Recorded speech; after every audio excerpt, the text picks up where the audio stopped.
Hey, it's Darlene. Welcome to my channel and welcome to my creative life.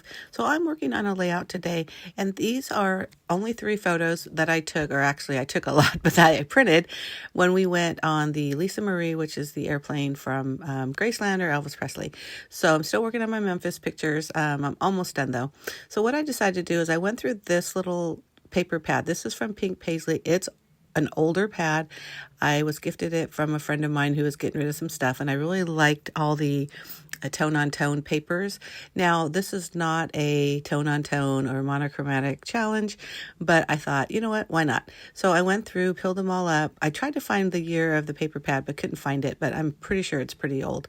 But anyhow, so I grabbed all these patterns, and then I'm using some cutting instructions or guidelines from my scrap room, and it's an Instagram hop that they do, not hop, challenge that they do, and it has what you're measuring, and here it is. So if you want to put it on pause and copy it, when I saw the 4.25 inch squares, I thought, the first thing I thought of was, a grid layout. So that's kind of where I'm going here. Not kind of, it is where I'm going here.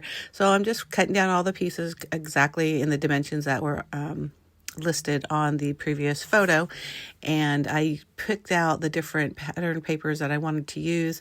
I tried to do a lot of where it was blue on white or white on blue, a little bit of variety of each, so I would have an assortment. And then I just started playing. I decided to use a black background. I don't use backgrounds very often, and I don't know why. Every time I do a layout using a layout base or background, I always love it. It really makes colors pop, and even your photos pop, or embellishments, whatever it is you're trying to pop, it is going to make it pop. So again, I'm using a black cardstock for the back or the base page of this layout. I mentioned earlier, I only have 3 pictures. I tried to cut them down a little bit, but I didn't want to get rid of what made them special. So like the back of the airplane, I don't even know what these are called. The back of the airplane is what I'm going to call it. I really was focusing on the TCB with the lightning bolt, which is taking care of business, definitely a Elvis Presley logo type thing. The other one is the full plane. I didn't want to cut that down because it's the full plane, and that's the reason why I took it. But I did cut it down so it's a little bit shorter, the height wise versus the width wise. So I hope that makes sense. So I'm just kind of fussing around. Do I want the 4 squares in the middle like I have here with these little random pieces on the bottom, or do I want it in the middle? Do I want it to the side? That kind of stuff, because you're a scrapbooker. I totally get it, and you understand what I'm talking about.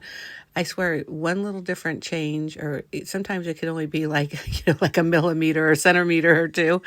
And it just makes a huge difference. So I did decide to keep those squares or the long rectangles in the middle. And my original thought was that is where I was going to do with the journaling. And then that one square on that bottom right, I was going to just kind of flood it with different embellishments.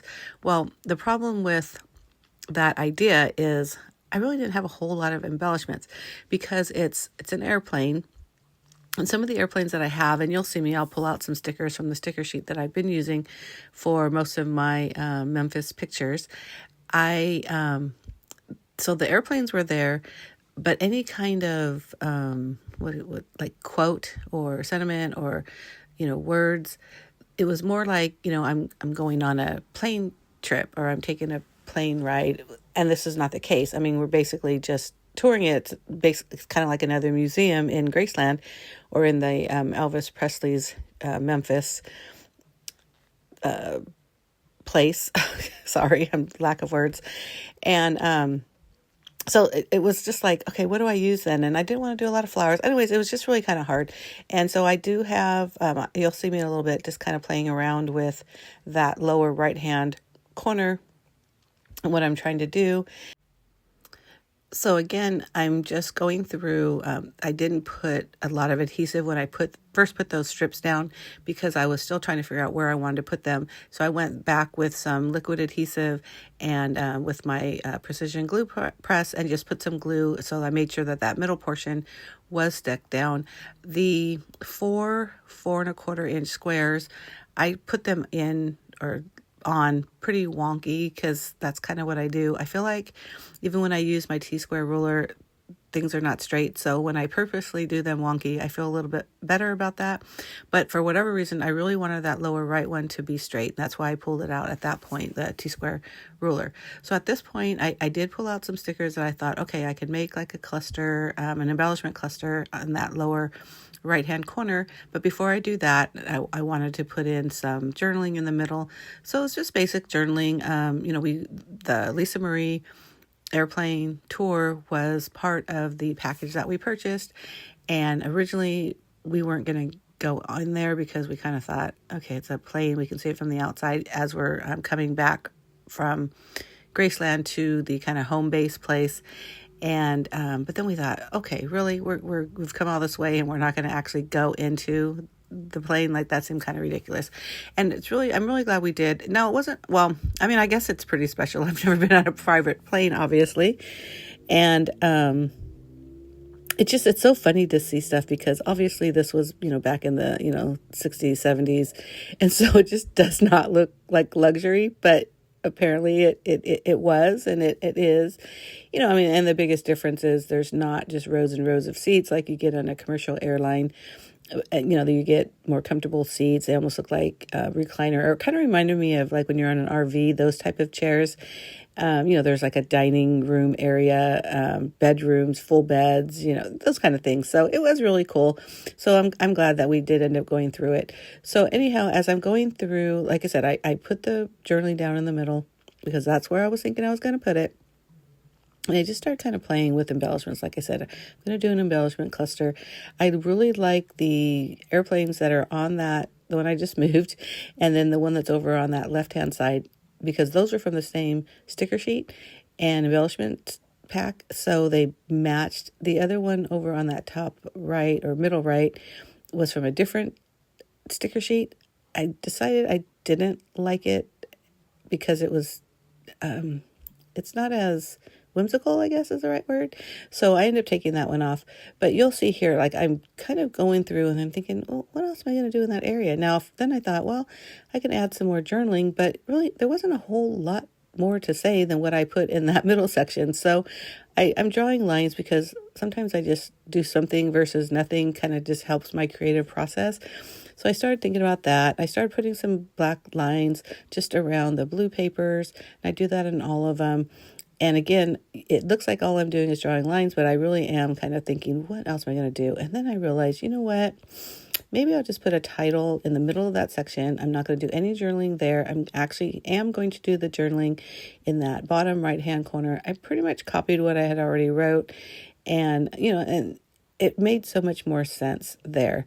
And then, like I mentioned earlier, I took off that plane because I wasn't loving it in the first place. I really do like the other two. Now, we kind of follow this rule of thirds or rule of threes. And sometimes you have to tell yourself, you don't have to. I mean, nobody is going to call the scrapbooking police if you only do 2 clusters or not any clusters at all. It's more what you want and what's pleasing to your eye. I do end up putting a little bit of something over there, but you'll see that in a minute.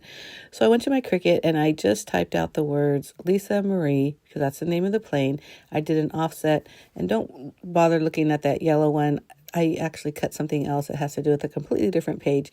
So I didn't just throw in some random yellow in the middle of all this. But I really liked how this looked because it was a fun font. I really tried to match the way it's written on the plane. It's kind of got this basic cursive, and just put it right there in the middle, put it on the offset, and then I placed it right there in the middle of the layout, which was the title, and also took some of that space because it definitely needed to have something other than just those strips of paper and that one little plane over there on the left side. But anyhow, I hope you like this video, and hearing me talk about what I'm doing and how I came up with this idea. And if you like this video, please make sure you hit the thumbs up button, the like button, whatever you want to call it. Make sure you subscribe if you're not already a subscriber. I do post 2 videos a week. One is always scrapbooking, and the other is whatever it is I'm creating in the Command Center. Because like I mentioned when I welcomed you, I do live a creative life, and I'm always doing something creative. Now, it might be something small, it might be something big, but either way, I'm being creative, which I absolutely love. So I do hope you decide to follow me, and I appreciate it very much. So you see there that I put some hearts and some enamel dots and just kind of added some more color to that monochromatic page. Thanks again for watching. I really appreciate it. Bye.